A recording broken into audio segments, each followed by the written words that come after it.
I want to tell you about an essential vitamin you've probably never heard of. If you're a parent or plan to be one, it might be more important to your child's growth than all other vitamins combined, and only you, a parent, can provide it. I call it vitamin N, the word no. More and more children, I find, are suffering from vitamin N deficiency, and they, their parents, and our entire culture are paying the price. Let me illustrate my point with a story that's quite typical.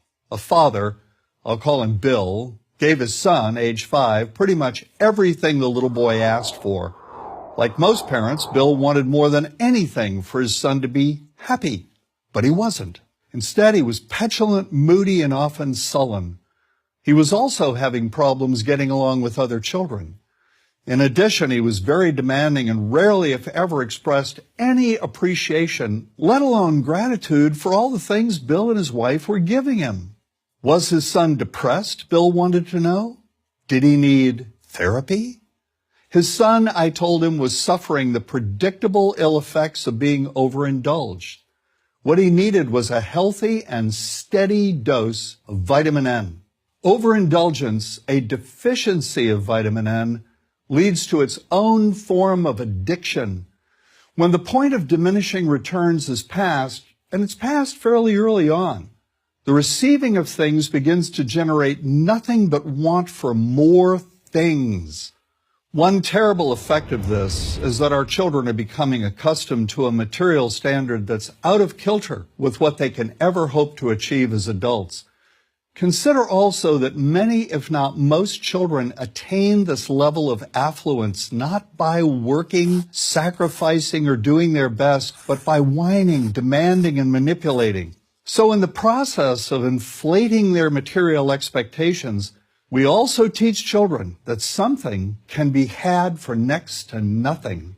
Not only is that a falsehood, it's also one of the most dangerous, destructive attitudes a person can acquire.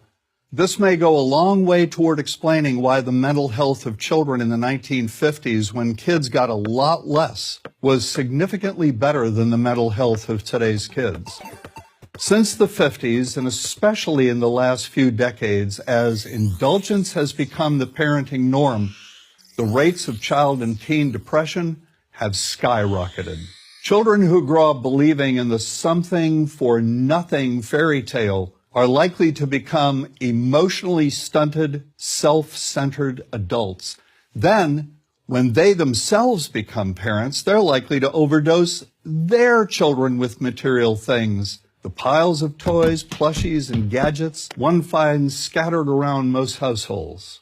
In that way, overindulgence, a deficiency of vitamin N, becomes an inherited disease, an addiction passed from one generation to the next.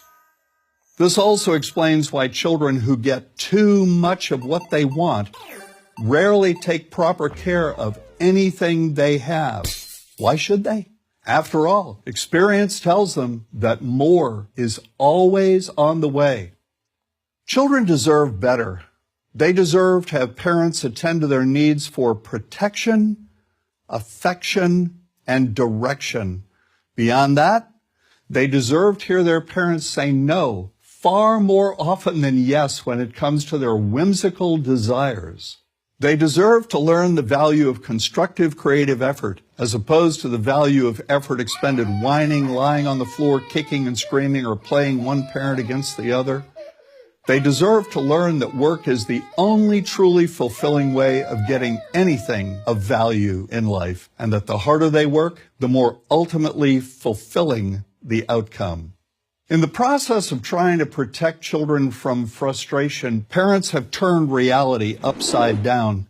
A child raised in this topsy-turvy fashion may not have the skills needed to stand on his or her own 2 feet when the time comes to do so.